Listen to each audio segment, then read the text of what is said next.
Bismillahirrahmanirrahim. Assalamu alaikum dear students and dear viewers. I am Feroz Shah from Quality Coaching Academy. आज हम QCA के 2025 के grand test के physics portion की discussion करते हैं। सेकेंड ईयर पार्ट के फर्स्ट ईयर का पोर्शन इंशाल्लाह सर साथ डिस्कस करेंगे। Dear students, test is knocking at the door. 2-3-4 दिन बाद आपकी ज़िंदगी का एक अहम मरहला आपके सामने आने वाला है। स्टूडेंट्स को सिर्फ ये बताता हूँ कि अपने हौसले बुलंद रखो, अल्लाह पे भरोसा करो, तवक्कुल करो और ये मत सोचो कि आपने ये नहीं पढ़ा, ये नहीं पढ़ा, ये नहीं पढ़ा, बल्कि सोचो कि आपने बहुत कुछ पढ़ा। मैंने ये भी पढ़ा है, वो भी पढ़ा है, वो चैप्टर भी देखा है, वो बुक भी देखी है, ये MCQ भी देखे हैं, इधर भी टेस्ट दिए हैं, उधर भी टेस्ट दिए हैं। इस सोच के साथ जाओ कि आपने बहुत कुछ पढ़ा है, तो आपका कॉन्फिडेंस लेवल बहाल रहेगा। पेरेंट्स जो हैं वो बेशक अपने बच्चों की कामयाबी के लिए उन्होंने सालों दुआएं, मेहनत और काफ़ी इंतज़ार किया है। इस नाजुक मरहले में बच्चों का साथ दें, उन्हें हौसला दें, उन्हें टार्चर और थ्रेट मत करें कि खुदा ना खास्ता रिजल्ट ठीक ना आया तो ये होगा, रिजल्ट ठीक ना आया तो आपके साथ हम देखेंगे। उन्हें मोटिवेट करें कि कोई बात नहीं बेटा, हार जीत जिंदगी का हिस्सा होता है। हार गए तो भी कोई बात नहीं, जीत गए तो भी खुशी की बात है, क्योंकि हर मैदान में, हर कंपटीशन में, हर मैदान में हार और जीत जो है वो कनेक्टेड चीज़ें हैं।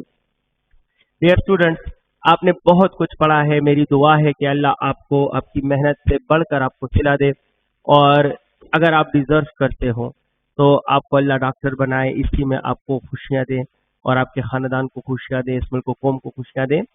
आमीन। डियर स्टूडेंट्स, हम ग्रैंड टेस्ट का सेकेंड ईयर का पोर्शन डिस्कस करने वाले हैं। तो हमारे टेस्ट के लिए पहला क्वेश्चन है फिजिक्स का 127। फिजिक्स डिस्कशन स्टार्ट कर रहा हूं। तो मेरा पहला क्वेश्चन ऑफ डिस्कशन है आपके लिए 127। 127 फरमाता है कि soap bubble of radius R is charged. फर्ज करो ये एक सोप बबल है, इस सोप बबल का रेडियस आर है, ठीक है, स्मॉल आर ले लो। स्मॉल आर इस सोप बबल का रेडियस है। फिर आपने इसको चार्ज कर दिया। Keep in your mind, charge का मतलब है कि पूरे सरफेस पर सेम नेचर का चार्ज होगा। तो जब सेम नेचर का चार्ज आप इसको दोगे तो सेम नेचर के चार्जेस एक दूसरे को रिपेल करते हैं। बिकॉज ऑफ रिपल्शन ये एक्सपेंड करेगा और ये सोप बबल बड़ा हो जाएगा। सोप बबल बड़ा होने का मतलब है इसका डायमीटर इंक्रीजेस, इसका रेडियस इंक्रीजेस, इसका सरफेस एरिया इंक्रीजेस। ऑप्शन है रेडियस डिक्रीजेस, गलत है। इस surface area increases, option B ही ठीक है। सरफेस एरिया इंक्रीज हो जाता है, रेडियस भी इंक्रीज, डायमीटर भी इंक्रीज, वॉल्यूम भी इंक्रीज, तो डिक्रीज वाले सारे ऑप्शन गलत हैं। 128 ऑन बोर्ड फरमाता है कि two opposite equal charges are placed 4 metre apart. यहाँ एक चार्ज है Q और यहाँ एक चार्ज है डियर स्टूडेंट्स Q। इनके दरमियान 4 मीटर का गैप है। Exact at the mid point फरमाया जा रहा है कि बिल्कुल सेंटर पर कौन सी बात सही है। तो याद रखो डियर स्टूडेंट्स, यहाँ इलेक्ट्रिक पोटेंशियल की नेट वैल्यू 0 होती है।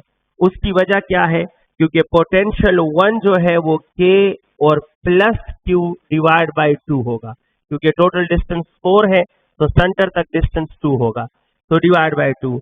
और इसका जो पोटेंशियल होगा V2 वो माइनस KQ डिवाइड बाई 2 होगा, क्योंकि एक चार्ज पॉजिटिव है और एक चार्ज नेगेटिव है, इक्वल और अपोजिट चार्ज रहे हैं।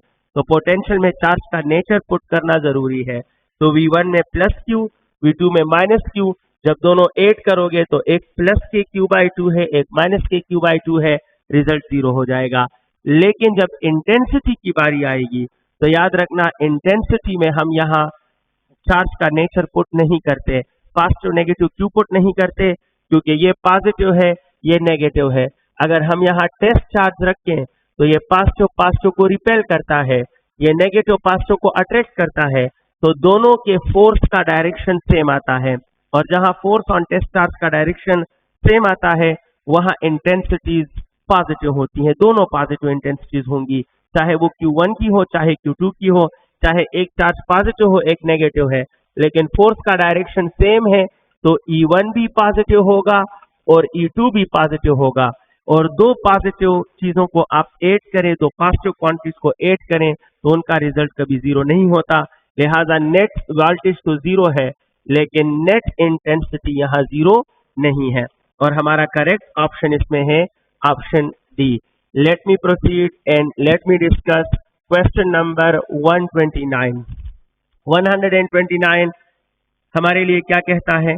100 coulomb of charges are placed outside of sphere.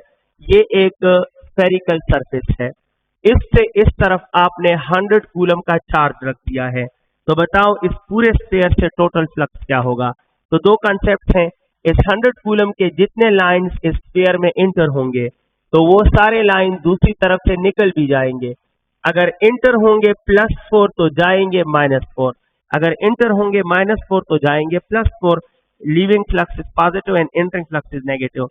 तो अगर मैं एंटरिंग फ्लक्स नेगेटिव ले लूं तो ये पॉजिटिव, नेट फ्लक्स जीरो होगा। ये एक कंसेप्ट। दूसरा कंसेप्ट गॉसेस लॉ कहता है कि क्लोज सरफेस का फ्लक्स होता है charge divide by epsilon not, लेकिन यहाँ चार्ज बाहर पड़ा है, इस सरफेस के अंदर चार्ज जीरो है और गॉसेस लॉ में तो इनसाइड चार्ज है, तो 0 by epsilon naught will be 0 and hence the net flux through the whole surface is 0। Option A ठीक है। अब आपके साथ में शेयर करने वाला हूं ऑब्जेक्टिव नंबर 130। 130 क्या फरमाता है? 130 फरमाता है कि दो कैपेसिटर्स हैं, एक है कैपेसिटर 1 और एक है कैपेसिटर 2। टू कैपेसिटर्स हैं डियर स्टूडेंट्स। ऐसा कहा है कि इनमें जो प्लेट्स लगे हैं वो प्लेट्स बिल्कुल सेम हैं, उनके साइज भी सेम है, नेचर भी सेम है, और इसके अलावा इन प्लेट्स के दरमियान जो डाई इलेक्ट्रिक है वो भी सेम है। बस फर्क सिर्फ ये है कि इसका जो गैप है x1, यानी प्लेट्स के दरमियान जो गैप है, और इसका जो गैप है x2। प्लेट्स के दरमियान गैप इन 1 एंड इन 2 कुछ इस तरह से है कि x1 is double of x2, और आसान कर दूं कि x1 ज्यादा है और x2 कम है, यानी x1 x2 के डबल है। सेम कैपेसिटर्स हैं, बट एक में प्लेट का गैप ज्यादा है और एक में प्लेट का गैप कम है। तो बताओ कौन सी बात सही है कैपेसिटेंस के बारे में? माय डियर स्टूडेंट्स, आप जानते हैं कि capacitance is inversely proportional to the gap between plates. लिहाजा जिसका गैप ज्यादा होगा उसका कैपेसिटेंस कम होगा, और जिसका गैप कम होगा उसका कैपेसिटेंस ज्यादा होगा। सो डियर स्टूडेंट्स, यहाँ कैपेसिटर 1 का गैप ऑफ प्लेट ज्यादा है, तो the capacitance of capacitor 1 will be lesser, और कैपेसिटर 2 का गैप कम है तो इसका कैपेसिटेंस ज्यादा होगा। कैपेसिटेंस ऑफ 1 कम होगा क्योंकि इसमें गैप ज्यादा है, कैपेसिटेंस ऑफ 2 ज्यादा होगा क्योंकि उसमें गैप कम है। तो ऑप्शन आपके नाम करता हूं, बोथ है सेम कैपेसिटेंस, इससे दूर रहे, हराम है। Capacitance of 1 is less than that of 2, बिल्कुल ठीक है। जिसका गैप ज्यादा है उसका कैपेसिटेंस कम है, तो correct option is option B. Let me explore question number 131। अब मैं आपके साथ शेयर कर रहा हूं क्वेश्चन नंबर 131 डियर स्टूडेंट्स। हमारा क्वेश्चन नंबर 131 हमें क्या बताता है, तो उसको मुलाहिजा करें। 131 डियर स्टूडेंट्स फरमाता है that graph of capacitance and charge on the plates of capacitor. तो देखो आप जानते हैं डियर स्टूडेंट कि कैपेसिटेंस होता है charge divide by Q is equal to CV है डिवाइड बाय V। तो ये इक्वेशन है। अक्सर बच्चे इस इक्वेशन को देखकर गेस करते हैं कि देखो कैपेसिटेंस और चार्ज का डायरेक्ट रिलेशन है, बट ऐसा नहीं है। हकीकत में चार्ज और वोल्टेज का डायरेक्ट है, तो जब नीचे वोल्टेज डबल तो ऊपर चार्ज भी double, 2 2 cancel, capacitance remains unchange. यानी कैपेसिटेंस का चार्ज से कोई रिलेशन नहीं है, कैपेसिटेंस और चार्ज का आपस में कोई रिलेशन नहीं है। तो जब रिलेशन नहीं है तो माय डियर स्टूडेंट्स फिर ग्राफ ऐसे बनना चाहिए कि चार्ज चाहे कम हो, यानी चार्ज मिनिमम पे आए या मैक्सिमम पे जाए, capacitance remain same, the horizontal line will be the correct graph. तो ए तो डायरेक्ट रिलेशन को शो करता है, इनका तो रिलेशन नहीं है। बी जो है वो इनवर्स से रिलेटेड है, तो वो भी नहीं है। सी ही ठीक है, बिकॉज कैपेसिटेंस का चार्ज के साथ कोई रिलेशन नहीं है, और ये हमारा करेक्ट ऑप्शन है 131 में। I want to explore question number 132। मैंने 131 डिस्कस किया शायद। Now let me share the concept of 132, और वो क्या है तो देख लेते हैं। हमारा अगला क्वेश्चन है 132 ऑन बोर्ड, और 132 फरमाता है conductance of a conductor is. तो माय डियर स्टूडेंट्स, आप जानते हैं रेजिस्टेंस, कि रेजिस्टेंस कंडक्टर के लेंथ के साथ डायरेक्टली प्रोपोर्शनल होता है। अब आप सबको पता है कि कंडक्टेंस जो है वो रेजिस्टेंस का रिसिप्रोकल है। कंडक्टेंस जो है that is reciprocal of resistance. लिहाजा जहां रेजिस्टेंस डायरेक्ट रिलेशन बनाता है वहां कंडक्टेंस इनवर्स। तो यहाँ रेजिस्टेंस का डायरेक्ट है, लिहाजा कंडक्टेंस का इनवर्स रिलेशन होगा। So the conductance of conductor is inversely proportional to the length of conductor, and hence correct option is option C 133 on board. 133 क्या फरमाता है? Potential difference across a conductor is made double. फर्ज करो ये एक conductor है होगा, हम इसके साथ वोल्टेज लगाते हैं, लगाया। अब इस सिस्टम में तीन चीजें हैं, एक हमने वोल्टेज लगाया है, एक इस सर्किट में करंट है, और एक इस कंडक्टर का रुकावट रेजिस्टेंस है। फिर ये कहते हैं कि अचानक आपने वोल्टेज को डबल कर दिया। इसके डबल करने से क्या होगा? सो माय डियर स्टूडेंट्स, याद रखना रेजिस्टेंस का वोल्टेज से कोई रिलेशन नहीं है। ये रेजिस्टेंस सिर्फ nature of conductor, temperature of conductor, length of conductor और एरिया ऑफ कंडक्टर पे डिपेंड करता है। चाहे आप वोल्टेज लगाओ ना लगाओ, कम लगाओ ज्यादा लगाओ, हर कंडक्टर का अपना रेजिस्टेंस फिक्स होता है। So dear students, voltage double करने से रेजिस्टेंस पे फर्क नहीं पड़ेगा, बल्कि current is the output of voltage. तो वोल्टेज डबल करने से करंट क्या हो जाएगा? करंट डबल हो जाएगा। So only current will become double, and hence the correct option is resistance become double. गलत है, करंट बिकम डबल सही है। तो ऑप्शन बी ठीक है। जिन बच्चों ने बोथ ए एंड बी लिया है उन्होंने गलत किया है। अक्सर बच्चे V is equal to I R से फैसला कर लेते हैं, और वो फरमाते हैं कि सर V और I भी डायरेक्टली हैं और V और R भी डायरेक्टली हैं, लिहाजा अगर हम इसको डबल करेंगे तो ये दोनों डबल हो जाएंगे। कॉमन सेंस यूज करें डियर स्टूडेंट्स। वो लॉजिक तो मैंने एक्सप्लेन कर दिया, लॉजिक को छोड़ें, इक्वेशन को आए। अगर मैं इसके साथ 2 लगाऊंगा और इसके साथ भी 2 आ जाए और इसके साथ भी, तो राइट साइड पे तो 4 आ जाएगा, फिर तो इक्वेशन ही गलत हो जाएगा कि राइट साइड 2 टाइम बड़ा और राइट साइड 4 टाइम बड़ा और लेफ्ट साइड 2 टाइम बड़ा। दरअसल वोल्टेज के डबल से सिर्फ करंट डबल होगा, रेजिस्टेंस डबल नहीं होता। तो उम्मीद है आप समझ गए हैं। हमारा अगला क्वेश्चन है 134। 134 क्या कहता है? ये फरमाता है कि 10 ओहम का कंडक्टर है। ये अच्छा क्वेश्चन है। ये एक कंडक्टर है जनाब, और इसका एक्सटर्नल रेजिस्टेंस जो है वो 10 ओहम है होगा। सो डियर स्टूडेंट्स, इसके अलावा क्या है? ये 10 ओहम है, आपने इसको एक वोल्टेज या ईएमएफ के साथ लगाया 20 वोल्ट, इसका इंटरनल रेजिस्टेंस भी 10 है। तो बताओ इसमें पावर लॉस या पावर डिसिपेटेड कितना होगा? कौन सा कॉन्सेप्ट यूज हुआ है? अगर आपके जहन में ये कॉन्सेप्ट आ रहा है तो यू आर वेल प्रिपेयर्ड माशाल्लाह। डियर स्टूडेंट्स, एक्सटर्नल रेजिस्टेंस और इंटरनल रेजिस्टेंस इक्वल लिए हैं, और जब एक्सटर्नल और इंटरनल रेजिस्टेंस इक्वल हो तो जो पावर होता है वो मैक्सिमम पावर आउटपुट होता है, और मैक्सिमम पावर आउटपुट का फार्मूला था EMF square multiply by 4R divide by 4R। Sorry, EMF हमें मिला है 20 स्क्वायर और 4, और ये हमें 10 मिला है, तो it is 400 divide by 40। It means the correct answer is 10 वाट।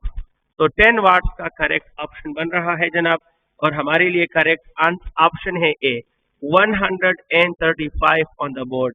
फरमाया जा रहा है कि एक मैग्नेटिक फील्ड है, वो साउथ की तरफ है। तो जनाब आला, आप पहले north south east west draw करो। ये लो माय डियर स्टूडेंट, ये आपके लिए साउथ, ये आपके लिए नॉर्थ, ये आपके लिए ईस्ट, और ये मोहतरम वेस्ट। अब आते हैं जवाब की तरफ। कहते हैं कि अगर आप मैग्नेटिक फील्ड ले लें, मैग्नेटिक फील्ड नीचे की तरफ है, साउथ की तरफ है, these are the lines of magnetic field. इन्होंने कहा कि मैग्नेटिक फील्ड साउथ की तरफ है, तो मैंने लाइंस ड्रा की है साउथ की तरफ. For you magnetic field towards south. अब ये फरमा रहे हैं कि एक इलेक्ट्रॉन उठाएं और इस इलेक्ट्रॉन को वेस्ट से ईस्ट की तरफ फेंकें. यानी ये रेड लाइन जो है ये आपके लिए वेलोसिटी ऑफ चार्ज है. तो बताओ ये इलेक्ट्रॉन किस तरफ डिफ्लेक्ट होगा. अपना दायां हाथ ऐसे रखोगे जैसे मैंने रखा है. आप जानते हैं ये 4 फिंगर वेलोसिटी का है, मिड फिंगर मैग्नेटिक फील्ड का है, सम डिफ्लेक्शन है. अब साथ में ये लो जनाब मेरा 4 फिंगर वेलोसिटी के नाम, मेरा मिड फिंगर नीचे magnetic field, velocity mid finger नीचे, सम मेरा इनवर्ड आ रहा है. तो रूल मुझे बता रहा है कि यहाँ डिफ्लेक्शन इनवर्ड होगा, लेकिन आप अच्छी तरह जानते हैं कि रूल पॉजिटिव चार्ज के लिए है. तो अगर रूल आपको इनवर्ड बता रहा है तो ये पॉजिटिव के लिए है, बट आपके पास तो नेगेटिव है. तो कोई बात नहीं, रूल का जवाब उल्टा कर लो. जब चार्ज का नेचर उल्टा तो रूल का जवाब उल्टा. लिहाजा हम इनवर्ड नहीं लेंगे. इस वक्त हमारा करेक्ट आंसर होगा outward, and the correct option is option C. Okay dear students, let me explore question number 136 for you. My question number 136 क्या फरमाता है? Strength of magnetic field at 0.5 metre, 10 ampere current वगैरह वगैरह वगैरह. So the concept of this question is that we have a straight current carrying conductor. अगर इस मुबारक conductor में 10 ampere का करंट फ्लो कर रहा हो और हम इससे 0.5 मीटर के फासले पर एक पॉइंट ले लें, तो इस पॉइंट पर इंटेंसिटी ऑफ मैग्नेटिक फील्ड क्या होगी? So dear students, circular magnetic field का फार्मूला था mu naught I divide by 2 pi R, ampere formula. Mu naught की जगह म्यू नॉट, आई की जगह 10 डिवाइड बाय 2 और पाई, और आर इज 0.5, बट 0.5 इज 1/2, तो 1/2 और 2 cancel. The answer is 10 mu naught divide by pi, और 10 mu naught divide by pi is available in option B. हमारा अगला मरहला होगा question number 137. I am going to explore question number 137 for you dear students. Second year portion में discuss कर रहा हूं. सो dear students, 137 क्या फरमाता है वो देख लेते हैं. हमारे लिए अगला मरहला है 137 क्वेश्चन. ये फरमाता है that rate of change of magnetic flux व coil of 10 turns. The concept of this question is that we have a coil 1 2 3 4 5 6 7 8 9 and 10. We have a coil of 10 turns.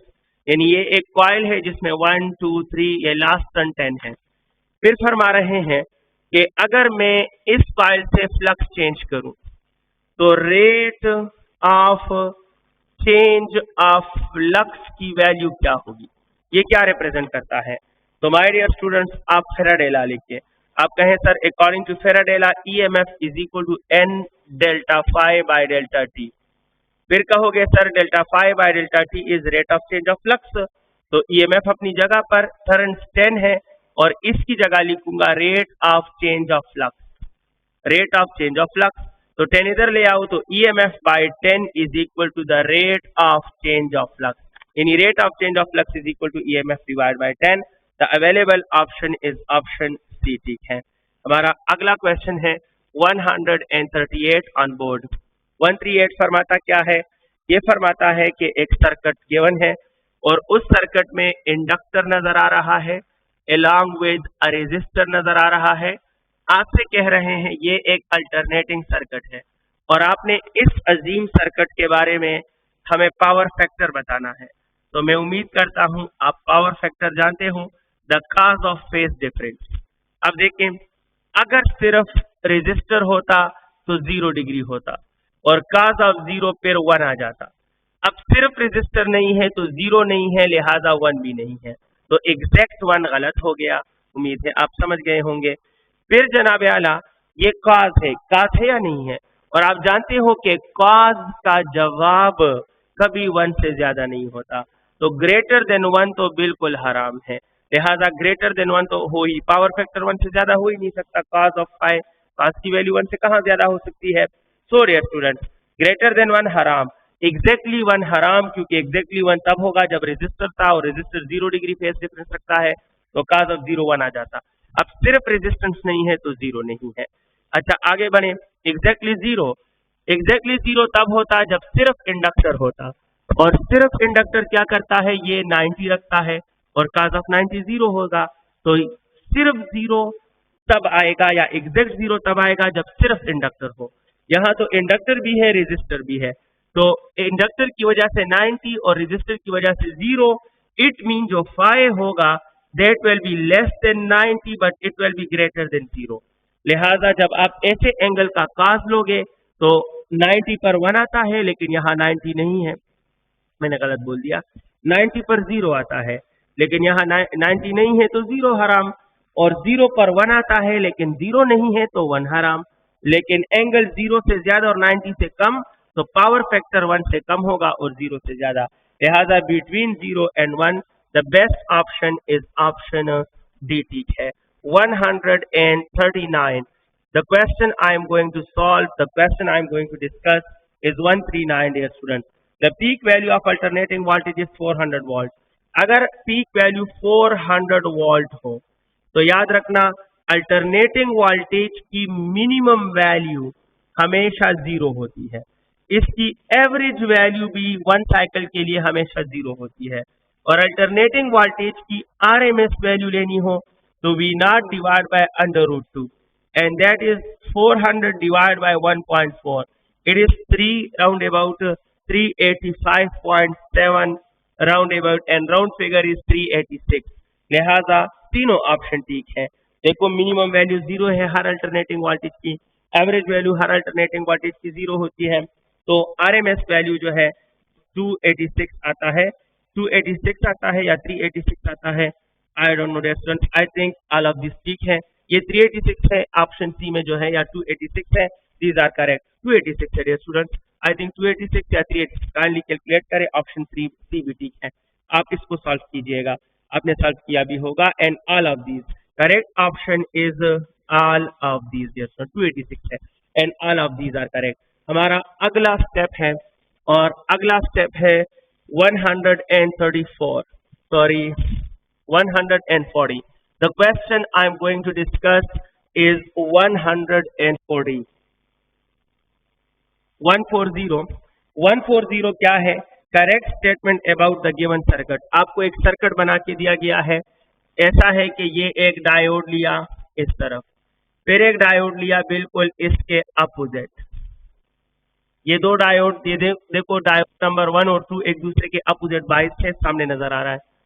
फिर इन डायोड को एक रेजिस्टर से connect किया है, फिर यहां से जनाब एक अल्टरनेटिंग वोल्टेज बनाया है, और इधर एक डायोड इस तरह लगाया है। अब इस सर्किट के बारे में आपने स्टेटमेंट बताने हैं कि कौन सा स्टेटमेंट ठीक है। तो जनाब पहला स्टेटमेंट से पहले, जब ये साइड पॉजिटिव होगा और इधर से जो करंट जाएगा दैट इज कॉल्ड क्लॉकवाइज। ये क्लॉकवाइज करंट है, आप देख रहे हो क्लॉकवाइज डायरेक्शन में है। तो देखो ये क्लॉकवाइज करंट इधर से आ जाएगा क्योंकि फॉरवर्ड बाइस है, इससे तो नहीं जाएगा, ये रिवर्स है, उल्टा है। रेजिस्टर पास करेगा लेकिन इधर आएगा तो अपोजिट आ रहा है, और क्लॉकवाइज यहाँ ब्लॉक हो जाएगा। जो करंट सर्किट में एक भी जगह भी ब्लॉक हो जाए, पास में एक जगह भी ब्लॉक हो जाए, वो पास नहीं हो सकता। लिहाजा इस सर्किट में क्लॉकवाइज करंट इज ब्लॉक्ड। तो जनाब पहला स्टेटमेंट आप देखें 140 में clockwise current can not pass through the resistor, ठीक है, ऑप्शन ए सही है। देखो यहाँ ब्लॉक है तो पास ही नहीं होगा। अब दूसरी बात, जब ये साइड पॉजिटिव बनेगा, अल्टरनेटिंग वोल्टेज है, पोलैरिटी चेंज करेगा, तो करंट इधर से आएगा, तो देखो ये पैरेलल टू डायोड है तो अलाउड है, ये यहाँ से पास हो जाएगा। इधर आएगा तो बेशक ये डायोड पास नहीं करेगा, लेकिन ये तो है, ये इसको अपने से पास कर देगा। तो एंटी क्लॉकवाइज करंट पास हो सकता है लेकिन क्लॉकवाइज करंट पास नहीं हो सकता। तो क्लॉकवाइज कैन नॉट पास, ठीक है जुमला, एंटी क्लॉकवाइज कैन पास, ठीक है जुमला, और डायोड 1 और डायोड 2 एक दूसरे के अपोजिटली बाइस्ड हैं। अगर ये फॉरवर्ड है तो ये रिवर्स है, और अगर ये रिवर्स है तो ये फॉरवर्ड है। जिस करंट के लिए ये फॉरवर्ड है उसके लिए ये रिवर्स है। तो तीनों जुमले ठीक है और करेक्ट ऑप्शन है ऑप्शन डी, यानी all of these. 141 dear students, 141, if we increase the incident frequency in photoelectric effect, अगर आप फ्रीक्वेंसी इंक्रीज करो फ्रीक्वेंसी इंक्रीज करो तो इससे कौन सी चीजों पर असर नहीं होता? शायद 141, हाँ बिल्कुल, कौन सा क्वांटिटी अनअफेक्टेड है? तो याद रखो, फ्रीक्वेंसी पे काइनेटिक एनर्जी भी डिपेंड करती है, फ्रीक्वेंसी पे स्टॉपिंग पोटेंशियल भी डिपेंड करता है। फ्रीक्वेंसी पे ये दोनों डिपेंड करते हैं, तो फ्रीक्वेंसी के बदलने से काइनेटिक इंक्रीज होगी, स्टॉपिंग पोटेंशियल इंक्रीज होगा, लेकिन फ्रीक्वेंसी पे नंबर ऑफ इलेक्ट्रॉन्स ये इस पे डिपेंड नहीं करता, और इलेक्ट्रॉन से करंट पैदा होता है, तो फोटो इलेक्ट्रिक करंट भी फ्रीक्वेंसी पे डिपेंड नहीं करता। इंटेंसिटी ऑफ लाइट पे डिपेंड करता है करंट और इलेक्ट्रॉन। तो जब फ्रीक्वेंसी को चेंज करोगे, लिहाजा आपके काइनेटिक एनर्जी में तो चेंज आएगा, इलेक्ट्रॉन के लिए स्टॉपिंग पोटेंशियल में तो चेंज आएगा, लेकिन इलेक्ट्रॉन्स की तादाद और फोटो इलेक्ट्रिक करंट में कोई चेंज नहीं आएगा।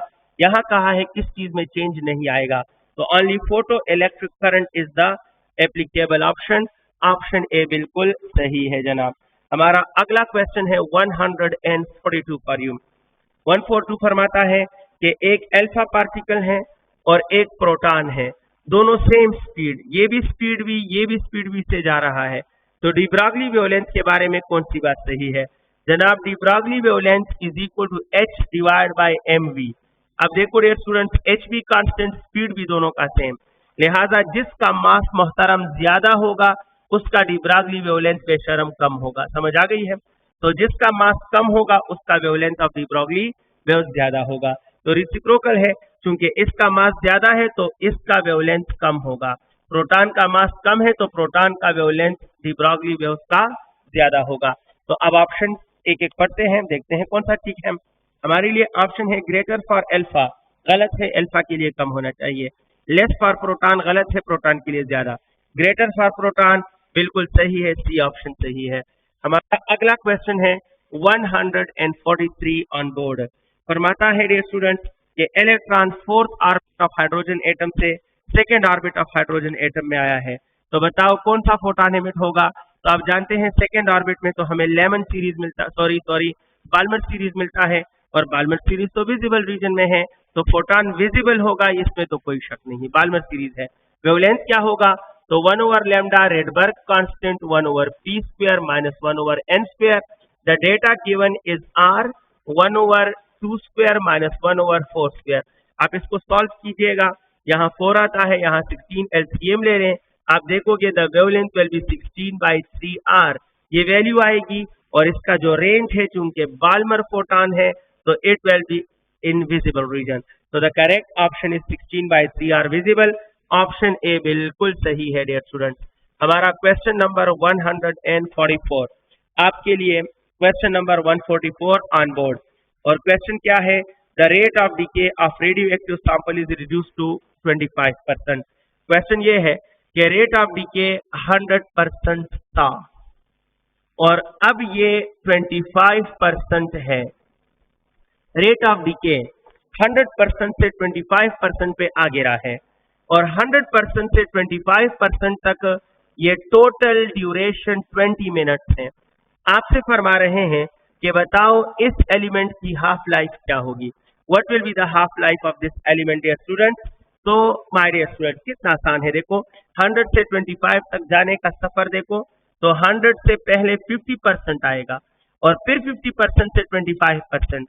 इसका मतलब है कि 20 मिनट्स में 2 हाफ लाइफ आते हैं, 20 मिनट्स में 2 हाफ लाइफ आ रहे हैं, लिहाजा साफ पता चलता है कि 20 minutes is equal to 2 half life.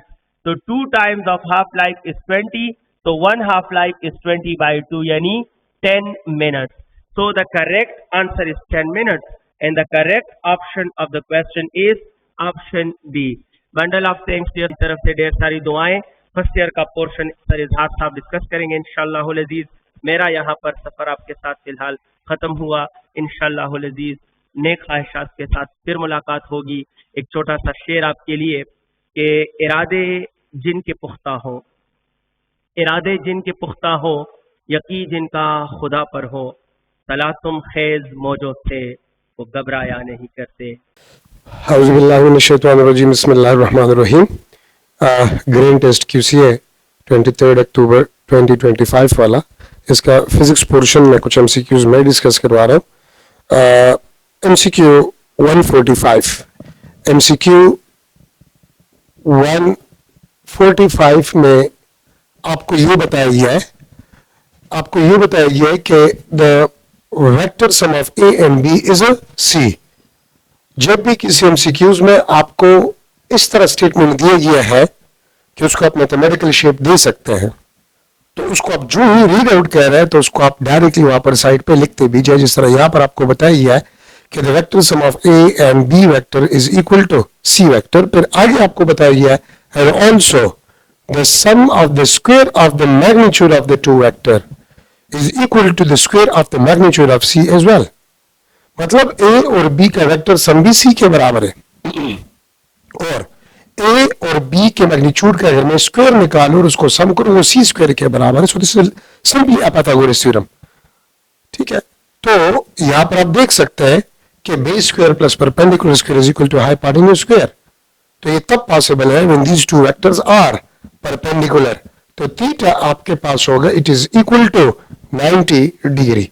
So the correct option is B option. B option आपके पास करेक्ट ऑप्शन है, क्योंकि हमारे पास जो मैग्नीट्यूड का फॉर्मूला है, तो मैग्नीट्यूड का फॉर्मूला ये है A square plus B square plus 2ab cos theta under the root is equal to resultant, जो कि रिजल्टेंट सी है। तो यहां पर आप देख सकते हैं इसमें cos थीटा नहीं है इसमें गिवन स्टेटमेंट में। तो cos थीटा किस एंगल पे हमें 0 देता है? 90 पे हमें 0 देता है। तो it means these statements are only valid for 90 degree angle. 90 के अलावा किसी और एंगल पे ये वैलिड नहीं है। अच्छा, MCQ 146 नंबर MCQ है, और 146 में आपको ये बता रहा है कि dot product of P and Q is equal to 0। Also यहाँ पर दूसरे स्टेटमेंट में आपको बताया गया है कि R डॉट Q भी आपके पास है, this is also equal to 0। तो देखिए P का डॉट प्रोडक्ट Q के साथ भी 0 है और R का डॉट प्रोडक्ट Q के साथ भी 0 है। तो अगर आप देख ले तो इसमें Q आपके पास कॉमन है, Q आपके पास क्या है? कॉमन है, और P R दोनों के साथ इसका डॉट प्रोडक्ट 0 है। तो इसका मतलब ये होगा कि ये P Q का भी परपेंडिकुलर है और ये R भी Q का परपेंडिकुलर है। तो इसका मतलब आपके पास ये होगा कि P क्रॉस R आपके पास जो है इन दोनों का क्रॉस प्रोडक्ट जो कॉमन है उसके बराबर होगा। और ये हमने क्रॉस प्रोडक्ट में पढ़ा है कि जो रिजल्टेंट Q वेक्टर होगा वो P के भी परपेंडिकुलर होगा और R के भी परपेंडिकुलर होगा। और आपको पता है कि डॉट प्रोडक्ट दो वेक्टर्स का जो कि परपेंडिकुलर हो वो 0 होता है व्हेन दे आर परपेंडिकुलर। ठीक है, तो इसका मतलब है कि P और Q भी परपेंडिकुलर, R और P भी परपेंडिकुलर है। तो P क्रॉस R का जो डायरेक्शन होगा वो Q का डायरेक्शन ही होगा, and Q is perpendicular to R, Q is perpendicular to P, that's why the dot product of P and Q is 0, R and Q is equal to 0। तो फिर ये Q आपके पास होगा ये उस P और R के क्रॉस प्रोडक्ट के पैरेलल होगा, क्योंकि आप लोगों ने पढ़ा है कि दो वेक्टर्स का क्रॉस प्रोडक्ट जो रिजल्टेंट आपको देता है तो रिजल्टेंट उन दोनों के परपेंडिकुलर होता है, और उस रिजल्टेंट का आपके पास जो है डॉट प्रोडक्ट इन दोनों के साथ 0 होता है। तो इसका मतलब ये हुआ कि Q is parallel to P cross R। जो P क्रॉस R होगा वही Q होगा, तो Q का डायरेक्शन P क्रॉस R के डायरेक्शन के बराबर होगा। तो 146 में आपके पास करेक्ट ऑप्शन जो है दिस इज अ C, ये आपके पास C आ रहा है। Now 147 MCQ horizontal component of force is 2 Newton. ये आपके पास कंपोनेंट से सवाल है। Horizontal component of force is 2 Newton while vertical component is 1 Newton, what will be the Z component of force 3 Newton. मतलब जो फोर्स 3 न्यूटन का है उनके दो कंपोनेंट्स आपको दिए गए हैं। हॉरिजॉन्टल X कंपोनेंट आपको दिया गया 2 न्यूटन का है, उसका वर्टिकल कंपोनेंट Y कंपोनेंट आपको दिया गया 1 न्यूटन, और रिजल्टेंट फोर्स 3 न्यूटन का है। तो Z कंपोनेंट इस वेक्टर का क्या होगा? तो हमारे पास फार्मूला है F is equal to under the root of Fx square plus Fy square plus Fz square. तो आपको बताया गया कि ये फोर्स 3 न्यूटन का है। ठीक है, Fx आपको बताया गया है 2 न्यूटन 2 स्क्वायर, Fy आपको बताया गया 1 स्क्वायर, और Fz आपसे मांग रहे हैं कि वो क्या होगा। न्यूटन को मैं बाहर निकाल लेता हूं। तो देखिए 2 स्क्वायर 4 आता है, 4 प्लस 1 5, 5 के साथ में कौन सा नंबर ऐड कर जाओ कि 9 आ जाए, क्योंकि 9 का अंडर रूट किस चीज के बराबर है? 3 के बराबर है। तो ये इन तीनों का सम आपके पास 9 आना चाहिए। तो 2 स्क्वायर 4 प्लस 1 स्क्वायर 1, तो 4 प्लस 1 5, और 5 यहां पर मैं अगर FZ को 2 लूं तो 2 स्क्वायर 4 होगा। तो फिर आपके पास 2 square plus 1 square plus 2 square under the root, ये आपको 9 अंडर द रूट देगा, और ये आपको वही 3 न्यूटन रिजल्टेंट देगा। तो आप देख सकते हैं FZ आपके पास होगा, this is equal to 2 newton, this is the missing component. तो ये आपके पास बी ऑप्शन करेक्ट ऑप्शन है। 148 आपके पास जो है, body of mass 2 kilogram leave to fall after 3 seconds, what will be its height fall when air resistance is neglected? तो हमारे पास फार्मूला है H is equal to half GT square। अब एयर रेजिस्टेंस को अगर हम निगलेक्ट करें तो यहां पर कोई मास यूजर नहीं होगा, तो सिंपली आप इसमें वैल्यू पुट कर लें। G आपके पास 9.8, लेकिन आसानी के लिए आप इसको 10 पुट कर लें, और T आपके पास जो है इसको आप 3 पुट कर लें। जब आप इसको सॉल्व कर ले 2 5 या 10, ये आपको 45 मीटर देगा, लेकिन यहां पर G को मैंने 10 पुट किया, और G आपके पास वो 9.8 होता है सरफेस ऑफ अर्थ पे। तो 45 के नजदीक आपके पास जो आंसर है वही करेक्ट आंसर होगा। तो अगर आप ऑप्शंस में देख लें तो सी ऑप्शन 44.1 मीटर ये आपके पास करेक्ट ऑप्शन है। 9.8 जब हम पुट करते हैं तो कभी कभी ऐसे सवालात आ जाते हैं, जिस तरह पाई है तो पाई को आपने 3.14 पुट करना होगा, आसानी के लिए आप उसको 3 पुट कर लें। 9.8 है, आसानी के लिए आप उसको 10 पुट कर लें। तो ये टेक्टिक्स है सॉल्यूशन इजीली निकालने के लिए। तो सी ऑप्शन जो है आपके पास करेक्ट ऑप्शन है। तो ये आपके पास MCQ 148। अब यहां पर MCQ 149 है, when the maximum height of projectile is y, then time of flight of projectile is a dash। तो देखिए हमारे पास एक फार्मूला है T square is equal to 8h divide by G। ये हमारे पास फार्मूला है मैक्सिमम हाइट और टाइम ऑफ फ्लाइट के रिलेशन का। ठीक है, ये आपके पास MCQ 149 है। तो आप इसका स्क्वायर रूट निकाले, this is equal to 8h divide by G under the root, और आपको बताया गया है कि h को मैं y लिख रहा हूं, तो under the root of 8yg, this is the formula for the time of flight. ये MCQ कहां से है? The relation between the time of flight and maximum height, जो कि हमें मालूम है T square is equal to 8h divide by G। तो हमारे पास करेक्ट ऑप्शन जो आ रहा है that is B option is the correct option. B option correct option है, जो कि टाइम ऑफ फ्लाइट और मैक्सिमम हाइट के रिलेशन से MCQ दिया गया है। अच्छा, अब यहां पर मैं ले रहा हूं MCQ 150। MCQ 150 MCQ हमारे पास जो है तो ये है, at what angle projectile be projected so that potential energy at summit point is half of the total energy of the projectile. याद रखिए हमारे पास फार्मूला है the kinetic energy at the summit point, this is equal to the total energy into cos square theta, और हमारे पास जो potential energy होता है at summit point, this is the total energy into sine square theta.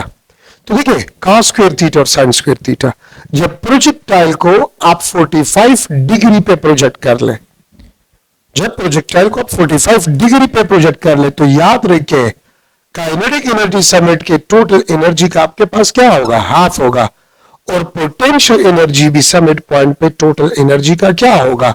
Half होगा। ठीक है, क्यों? क्योंकि cos स्क्वायर 45 भी हाफ देता है और sin स्क्वायर 45 भी हाफ देता है। तो अगर आप प्रोजेक्टाइल को 45 डिग्री पे प्रोजेक्ट कर ले तो याद रखिए समिट पॉइंट पे जो काइनेटिक एनर्जी होगा वो half of the total energy होगा, और पोटेंशियल एनर्जी भी आपके पास समिट पॉइंट पे half of the total energy होगा। This is very important concept here. तो 150 में आपके पास जो है सी ऑप्शन 45 डिग्री पे अगर आप प्रोजेक्ट कर ले तो ये आपके पास आंसर होगा। MCQ number 151, total energy of a body of mass m at height h is 4000 joule when body fall 3h divided by 10 height, at that point the kinetic energy of the body will be। ये आपके पास height h था, और height h पे जो total energy given है it is 4000 जॉल। Yes 4000 जॉल। अगर ये body 3h divide by 10 height fall कर जाए, अगर ये आपके पास 3h डिवाइड बाई 10 आपके पास हाइट फॉल हो जाए, तो यहां पर आपसे मांग रहा है कि इस पॉइंट पे काइनेटिक एनर्जी आपके पास क्या होगा। तो देखिए सिंपली इस तरह कर ले कि 4000 को इसी 10 पे तकसीम करें, तो 4000 को अगर आप 10 पे तकसीम करें, ये देखिए 4000 को अगर आप 10 पे तकसीम करें, 4000 जॉल डिवाइड बाय 10, तो 0 0 आपके पास क्या हो जाएगा, कैंसिल हो जाएगा। ठीक है, तो ये आपके पास आ जाएगा 400 जॉल, और 400 को ये देखें हमने तो उसको 10 पे तकसीम कर लिया, लेकिन यहां पर अगर आप देख लें, यहां पर अगर आप देख लें इसके साथ 3 भी है, उसी 3 को यहां पर इसके साथ मल्टीप्लाई करें, तो 4 3 जा 12, तो यहां पर आपके पास 1200 जॉल ये आपके पास पोटेंशियल एनर्जी लास्ट होगा, which will be equal to the kinetic energy again। क्योंकि देखिए अगर 3h by 10 हाइट फॉल है, तो हाइट फॉल मींस वो आपको पोटेंशियल एनर्जी लास्ट देगा। तो आप इस तरह कर ले कि 4000 के साथ इस 3 by 10 को मल्टीप्लाई कर ले डायरेक्टली, यही 1200 आ जाए। 3 डिवाइड बाई 10 को उठा ले, 4000 के साथ मल्टीप्लाई करें, ये आपको पोटेंशियल एनर्जी लॉस देगा, और जो पोटेंशियल एनर्जी लॉस होगा वही आपके पास काइनेटिक एनर्जी गेन होगा, तो विच इज 1200 जॉल। ये आपके पास पोटेंशियल एनर्जी लॉस भी है और काइनेटिक एनर्जी गेन भी है। तो 3 बाई 10 को उठाकर इस 4000 के साथ मल्टीप्लाई करें सिंपली, तो 3 डिवाइड बाई 10 मल्टीप्लाई बाई 4000, ये आपको 1200 जॉल देता है। ये आपके पास काइनेटिक एनर्जी होगा इस पॉइंट पे, तो 1200 जॉल आपके पास है। ये डी ऑप्शन है, this is the correct option, D for डोल। नाउ एमसीक्यू 152 एमसीक्यू अब हम डिस्कस करेंगे। 152, तो 152 एमसीक्यू में आपको ये बताया जा रहा है, what is the power of an airplane of mass 3000 kilogram if when on the runway it is capable of reaching a speed of 80 metre पर second from rest in a 4 second. देखिए हमारे पास फार्मूला है P is equal to word per unit time, और अगर आप यहाँ पर देखें तो आपको बताइए कि एयरप्लेन रेस्ट से उसने मोशन स्टार्ट किया, तो it means kinetic energy gain होगा। तो वर्क की एनर्जी प्रिंसिपल से मैं इसको लिख सकता हूँ kinetic energy divide by T, या इसको मैं लिख सकता हूँ mv square divide by 2t। तो देखिए अब आपके पास पावर जो है, आप अगर 152 में देख ले तो आपको मास भी दिया गया 3000 किलोग्राम, ठीक है, और इसका स्पीड भी दिया गया 80 मीटर पर सेकंड, और टाइम भी दिया गया 4 सेकंड। तो आपने जस्ट पुट करना है, अब यहां पर पुट कर ले, मास आपके पास जो है दिस इज 3000 मास है, वेलोसिटी आपके पास 80 स्क्वायर है, ये आपके पास 2 और टाइम आपके पास 4 सेकंड है, ठीक है, ये आपके पास पावर आ जाएगा। तो देखिए 8 स्क्वायर 64 आ जाता है, 3000 मल्टीप्लाई बाय 8 स्क्वायर, तो 8 स्क्वायर 64 आता है, मैं लिख लूंगा 64 और 0 है तो ये आपके पास ये आ जाएगा 4 2 जा 8, ठीक है। और अगर आप 8 देखें तो 8 8 जा 64, 8 3 जा 24, 8 3 जा 24 आता है। तो आप देख ले ऑप्शंस में फिर फर्दर सॉल्यूशन की जरूरत नहीं है, 24 वाला कोई ऑप्शन मौजूद है ऑप्शन में, तो अगर मैं देख लूं तो मेरे पास ऑप्शन है 6.4 मेगावाट, 8 मेगावाट, 2.4। तो देखिए 24 2.4 ये एक ऑप्शन ही गिवन है, फर्दर सॉल्यूशन की जरूरत नहीं है। सो करेक्ट ऑप्शन आपके पास जो है सी ऑप्शन आपके पास आ जाता है, जो कि 2.4 मेगावाट। यहां से अगर आप थोड़ा सा कल इस्तेमाल करें तो 8 3 जा 24, तो ऑप्शन में जल्दी जल्दी देखिए 24 वाला कोई ऑप्शन है, ठीक है। तो 24 वाला ऑप्शन अगर है, बस एक ऑप्शन अगर है तो उसको टिक कर, हाँ 24 वाला अगर 2 ऑप्शंस हो तो फिर मजबूरन आपको फर्दर सॉल्व करना होगा। तो 2.4 मेगावाट आपके पास हो, this is the correct answer, this is 152। 153 आपके पास जो है, the angular velocity of hour hand of a clock is, देखिए आर हैंड का जो एंगुलर वेलोसिटी 1 रिवोल्यूशन वो 12 घंटों में करता है, and this is equal to, यहां पर आपके एमसीक्यू में दिया गया है, रेडियन में आपको दिया गया है, तो ये आपके पास है 2 pi radian.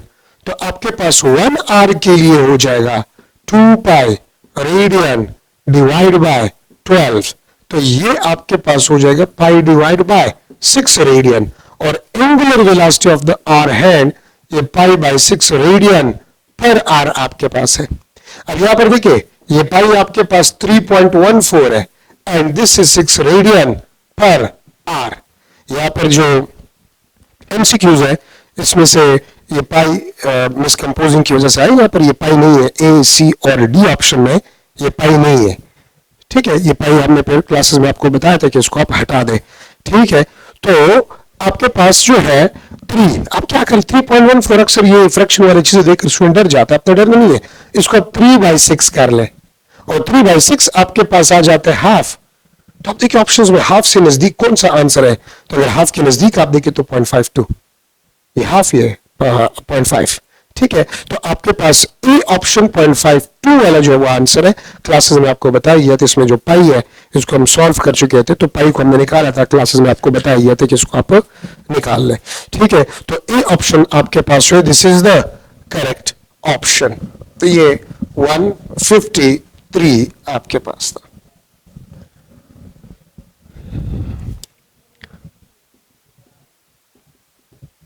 MCQ 154, a ceiling fan rotating clockwise has constant angular velocity when suddenly fan is slow down।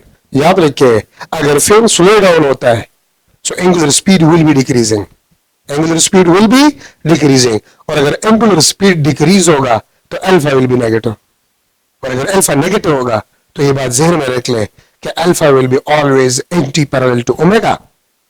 अगर एंगुलर स्पीड डिक्रीज होगा तो alpha will be always anti parallel to omega, तो अल्फा और ओमेगा के दरमियान 180 degree angle आपके पास होगा, तो सी ऑप्शन, क्योंकि एंगुलर स्पीड आपके पास है वो डिक्रीज हो रहा है।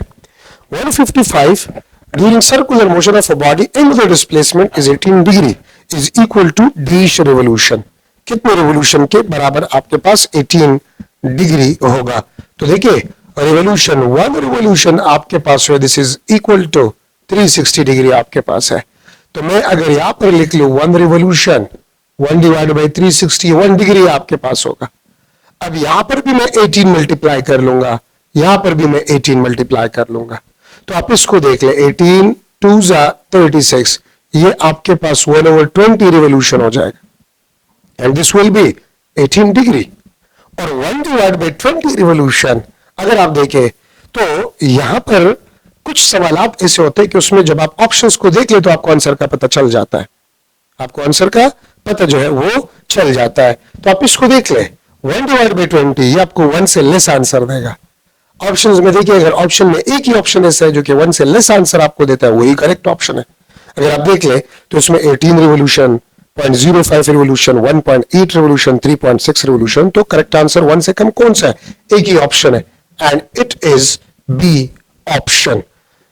MCQ 156, spherical ball of radius 1 millimeter is falling in a viscous fluid having 8.91 multiplied by 10⁻⁴ Pascal second viscosity, experience 20 Newton maximum viscous drag force, what will be the acceleration of spherical ball। एक spherical ball है वो एक fluid में fall कर रहा है और आपको कुछ डेटा इसमें फजूल दिया गया है, ठीक है। कौन सा डेटा फजूल है, रेडियस ऑफ द बॉल फजूल आपको दिया गया, फ्लूइड की विस्कोसिटी फजूल आपको दिया गया, ठीक है। और यहाँ पर जो 20 न्यूटन वेट है वो भी आपको फजूल, ये भी यूज नहीं होगा। आपको एमसीक्यू में बताया गया है कि एक्सपीरियंस मैक्सिमम ड्रैग फोर्स, और याद रखिए कोई भी बॉडी स्फेरिकल बॉडी जो विस्कस फ्लूइड में फॉल करता है and it experience a maximum viscous drag force, तो maximum viscous drag force weight के बराबर होता है, और जब ये बराबर हो जाता है तो फिर बॉडी मैक्सिमम कांस्टेंट वेलोसिटी से गिरेगा, और उसी मैक्सिमम कांस्टेंट वेलोसिटी को टर्मिनल वेलोसिटी कहते हैं, और जब वेलोसिटी कांस्टेंट होगा तो एक्सेलरेशन क्या होगा, 0 होगा। तो जब भी कोई भी बॉडी किसी विस्कस फ्लूइड में फॉल करता है और वो मैक्सिमम ड्रैग फोर्स एक्सपीरियंस करता है, तो याद रखिए the acceleration of the falling body in a viscous fluid will be 0। तो इसमें ना तो विस्कोसिटी का कोई यूज है, ना इसके वेट का कोई यूज है, ना रेडियस ऑफ स्फेरिकल, बस आपको कंफ्यूज करने के लिए दिया गया है। तो कभी कभी कुछ ऐसे एमसीक्यूज होते हैं कि उसमें आपको जब डेटा दिया जाता है तो जरूरी नहीं कि वो सारा डेटा इस्तेमाल हो जाए, अब इसमें एक भी डेटा की जरूरत नहीं है, बस सिर्फ काम की चीज ये है कि एक्सपीरियंस मैक्सिमम डायरेक्ट फोर्स, तो अगर ये मैक्सिमम डायरेक्ट फोर्स एक्सपीरियंस करता है तो फिर नेट फोर्स जीरो होगा, the acceleration will be equal to zero. तो आपके पास आई है 156 में डी ऑप्शन आपके पास जो है this is the correct option. तो 156 में डी ऑप्शन आपके पास जो वो करेक्ट ऑप्शन आ रहा है। अच्छा, अब यहां पर मैं लिख रहा हूं एमसीक्यू 157 में the uplift force experience per unit area by the wings of aeroplane, the uplift force per unit area। ठीक है, अपने क्लासेस में आपको बताया गया था कि यहाँ पर यूनिट एरिया में कंपोज हुआ है। ठीक है, the uplift force per unit area experience by the wings of aeroplane. तो यहाँ पर पेपर में वो पर यूनिट एरिया नहीं है, क्लासेस में आपको बताया गया था कि पर यूनिट एरिया इसके साथ आप लगा ले। ठीक है, the uplift force experience by the wings of aeroplane is dash where the speed above and below wings are v1 and v2 and density of wings and air is s1 and s2। ठीक है, तो फिर आपके पास thrust uplift force आपके पास पर unit area क्या होगा। तो देखिए बर्नौलीज प्रिंसिपल हमने इस्तेमाल करना होगा कि change in pressure is equal to half density. हाँ, जो अपर पोर्शन का स्पीड होगा वो ज्यादा होगा और लोअर पोर्शन का विंग्स के नीचे रफेल के नीचे जो स्पीड होता है वो कम होता है, तो प्रेशर ज्यादा होगा। ऊपर स्पीड ज्यादा, प्रेशर कम, नीचे स्पीड कम, प्रेशर ज्यादा। तो ऊपर स्पीड हमने क्या लिया एमसीक्यू में, the speed above and below. तो अबव v1 है और बिलो आपके पास v2 है, तो यहां पर आपके पास आ जाएगा v1 square minus v2 square. और देखिए डेंसिटीज में आपको क्या बताया गया है, and density of wings and air is s1 and s2। Air तो एयरप्लेन तो एयर में मूव करता है, तो हम डेंसिटी एयर का लेंगे, ना कि हम जो है डेंसिटी ऑफ विंग्स लेंगे, हम डेंसिटी ऑफ एयर लेंगे। तो डेंसिटी ऑफ एयर आपके पास यहाँ पर क्या होगा, सिंबल्स में जो आपको बताइए तो s2 बताइए है, तो half s2 v1 square minus v2 square.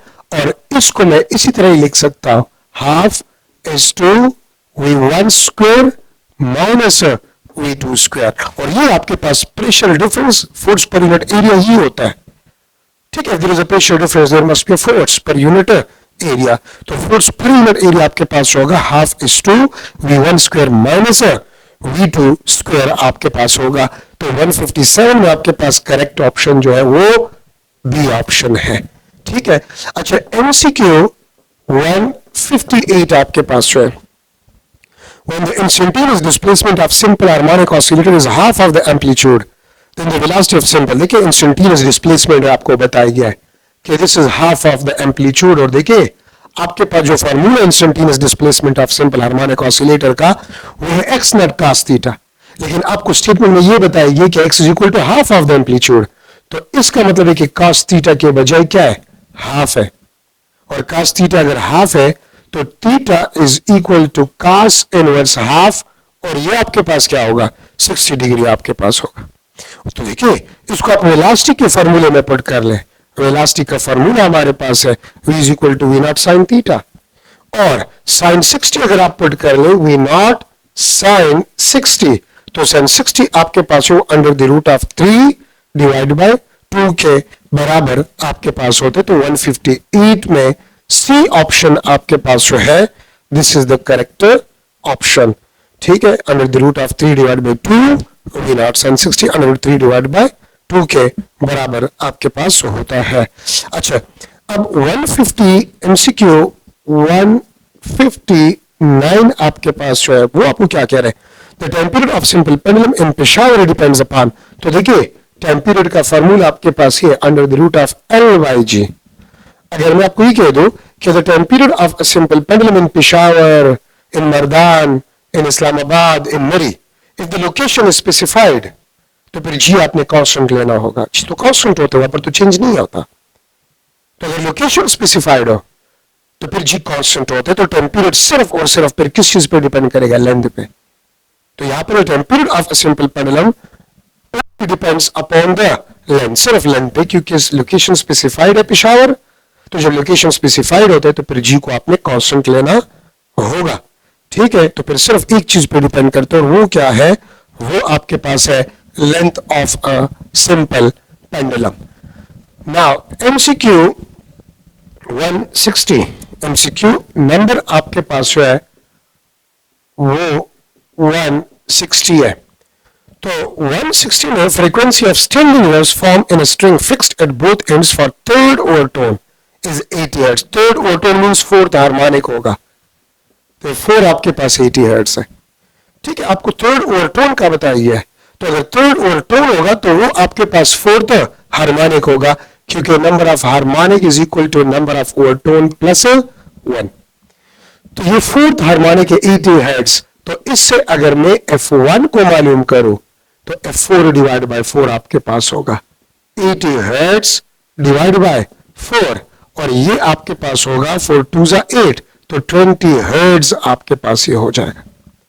तो ये F1 आ गया। फिर आपसे पूछ रहा है कि what will be the frequency for fifth overtone. तो अगर फिफ्थ ओवरटोन है, फिफ्थ ओवरटोन तो 5 + 1 6 हार्मोनिक होगा। F6 आपसे पूछ रहा है, तो F6 आपके पास होगा 6 टाइम्स ऑफ F1, और 6 F1 आपके पास 20 हर्ट्ज है, तो 6 मल्टीप्लाई बाय 2 12, 120 हर्ट्ज आपके पास जो है आंसर आ जाएगा। ठीक है, तो D option 120 hertz is the correct answer. 161 MCQ 161 में आपको ये बताया गया है कि एंटीनोड आपके पास होता है ना, वो क्लोज्ड ऑर्गन पाइप के ओपन माउथ पे कहां पर होता है। ठीक है, डायमीटर आपको कैपिटल डी दिया है और रेडियस आपको आर दिया है। तो याद रखिए, हमारे पास जो पाइप होता है ना, पाइप, ये आपके पास पाइप है, तो आपके पास जो एंटीनोड होता है, एंटीनोड वो just little about 0.3 times of a diameter. इसका जो डायमीटर आपके पास होता है ना, डायमीटर, उसको आप 0.3 के साथ मल्टीप्लाई करें तो एंटीनोड इतने ऊपर बनता है, और 0.3 को अगर आप परसेंटेज में कन्वर्ट करें तो 30% ऑफ द डायमीटर। तो याद रखिए, एंटीनोड ओपन माउथ पे 30% डायमीटर के साथ मल्टीप्लाई करें, इतना एबव एंटीनोड आपके पास बनता है। तो आपके पास 161 में ए आपके पास है, this is the correct option. 162 आपके पास जो है, 162 में आपसे ये पूछ रहा है कि आपके पास सीपी और सीवी का जो रेशियो होगा फॉर एयर, और याद रखिए एयर में आपके पास जो है डाई एटॉमिक पार्टिकल्स होता है। 162 आपसे ये पूछ रहा है CP divide by CV for air, और एयर में आपके पास ज्यादातर डाई एटॉमिक पार्टिकल्स होता है, ऑक्सीजन और नाइट्रोजन होता है। ठीक है, और उसमें आपके पास जो डाई एटॉमिक होता है, डाइटॉमिक, उसका जो सीवी का वैल्यू होता है, सीवी का वैल्यू आपके पास होता है वो 5/2r होता है, और जो सीपी का वैल्यू होता है वो 7/2r होता है। तो अगर आप इसमें पुट कर ले, ये आपके पास 7 डिवाइड बाय 5 जो कि 1.4 आपके पास आता है।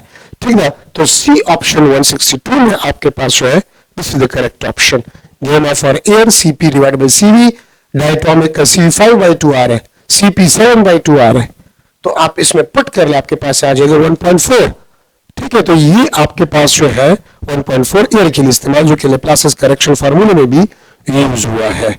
तो ये था आपके पास फिजिक्स का पोर्शन, खत्म हो गया है। हमने कोशिश की है कि जो संडे टेस्ट हम क्यूसीए में ले रहे, तो आपको हर एंगल से हम तैयार करें, और हमारे जितनी भी असातिज़ा कराम है, तो टेस्ट लेते लेते यकीन करें हम तक गए। फिर बाद में तो टेस्ट हमारा सैटरडे को भी फुल कोर्स होता था, और संडे को भी मॉर्निंग टेस्ट और इवनिंग टेस्ट। तो हमने कोशिश की कि हम अपने तलबा और तालिबात को हर एंगल से तैयार करें, हर कंसेप्ट हम टच करें, और ये बहुत मुश्किल काम होता है। क्यूसीए अल्हम्दुलिल्लाह जो टेस्ट बनाते हैं तो खुद ही हम बनाते हैं, किताब से बनाते हैं। हम और अकेडमीज की तरह काम नहीं करते, जो कुछ अकेडमी सारे तो नहीं, कुछ अकेडमीज इस तरह काम करते कि वो इंडियन किताबें या फेसबुक से या मुख्तलिफ किस्म के जो इंटरनेशनल वेबसाइट्स होते हैं उससे एमसीक्यूज उठाकर टेस्ट बनाते हैं, जो कि जरूरी नहीं कि आपके लेवल के हो। लेकिन क्यूसीए में हम कोशिश करते हैं, हम प्लान करते हैं सारे टीचर्स के करिकुलम और सिलेबस के मुताबिक से हो, किताब से हो, और हम खुद हर नया टेस्ट बना लें। और क्यूसीए में इस दफ़ा जितने टेस्ट हुए, तो टेस्ट के बाद फिर वो स्टेटिस्टिक्स में आपके साथ शेयर करूंगा, तो हमारे एम्प्लॉयज, हमारे टीचर्स थक गए थे, लेकिन हमने फिर भी हार नहीं माना कि हम स्टूडेंट्स को हर एंगल से तैयार करेंगे और हम हार नहीं मानेंगे। और हमने आज तक आपका साथ दिया 23 अक्टूबर तक, और आपका टेस्ट जो है वो 26 अक्टूबर तक है। तो हम स्टूडेंट्स के साथ मुखलिस है, अपने प्रोफेशन के साथ हमारे सारे असातिज़ा कराम मुखलिस है, और हम कोशिश करते कि हर एंगल से आपको हम तैयार करें, जो कि हमने किया है। तो wish you best of luck. Test आसान होगा, आज से ही अपने जो डर और खौफ का जो किश्ती है वो जला दे। आपने तैयारी की है, बेहतरीन तैयारी की है, बस काफ़ी है। एमसीक्यूज प्रैक्टिस बंद करें और कोशिश करें थॉरली आप जो है वो स्टडी करें, बायो थॉरली, बस कंसेप्चुअली आप स्टडी करें, एमसीक्यूज प्रैक्टिस बंद करें, बिल्कुल फ्रेश हो जाए, अपने आप को फ्रेश रखें, खासतौर पर टेस्ट की रात अपने आप को फ्रेश रखें, पेरेंट्स के साथ, पेरेंट्स को टाइम दे, पेरेंट्स के साथ बैठ जाए, भाई बहनों के साथ बैठ जाए, अपने आप को फ्रेश करें। टेंशन हमेशा टैलेंट को खाता है, तो टेंशन से दूर रहे, बिल्कुल नॉर्मल बिहेव करें। आप लोगों ने इतना पढ़ा है कि इंशाल्लाह अगर हम आपको सीएसएस और पीएमएस और एमफिल पीएचडी के जो है वो टेस्ट में भी बिठा दे तो इंशाल्लाह आप क्वालिफाई कर सकते हैं। ये तो मेडिकेट का टेस्ट तो बहुत आसान होता है, तो इंशाल्लाह आपकी उम्मीदों से भी आसान टेस्ट होगा, ये गारंटी मैं देता हूँ इंशाल्लाह। लेकिन अगर टेंशन आपने लिया, तो टेंशन अगर आप ले रहे तो आप इवन आपसे अपना नाम भी भूल जाएगा। तो टेंशन और परेशानियों की कश्तियाँ जला दे। मेहनत आपने जितना की है वो बहुत ज्यादा है। आपकी पेरेंट्स की दुआएं भी आपके साथ है, मेरी दुआएं भी आपके साथ है, हमारे सारे असातिज़ा कराम की दुआएं भी आपके साथ है। आपने बेहतरीन मेहनत की, wish you best of luck. इंशाल्लाह हम इंतजार करेंगे प्राइज डिस्ट्रीब्यूशन सेरेमनी में आपका, जिस तरह QCA का रूटीन है कि हर सेशन में टॉप 500 में 300 प्लस और 400 तक पोजीशंस आते हैं, तो इंशाल्लाह आप भी आएंगे इस दफ़ा, और हमारा जो रेपुटेशन है उसी तरह ही आप बरकरार रखेंगे इंशाल्लाह, और हम प्राइज डिस्ट्रीब्यूशन सेरेमनी में आपका इंतजार करेंगे।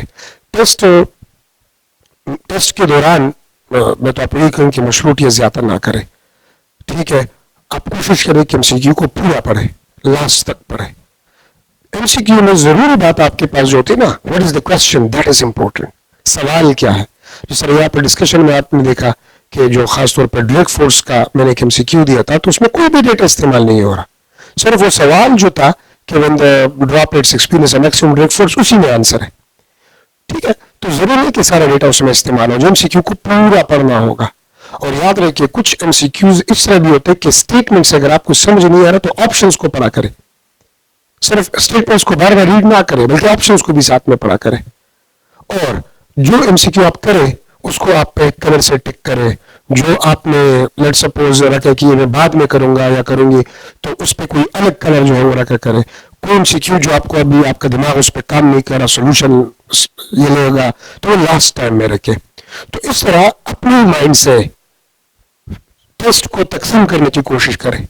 वन हाफ और फर्स्ट में सिंपल MCQ, स्टेटमेंट वाले MCQs प्रायोरिटी दो, उसको पहले करें, क्योंकि आपका टेस्ट 60 to 70% स्टेटमेंट वाले सवाल होंगे, कंसेप्चुअल सवाल होंगे, ठीक है। तो उसको प्रायोरिटी दे दे।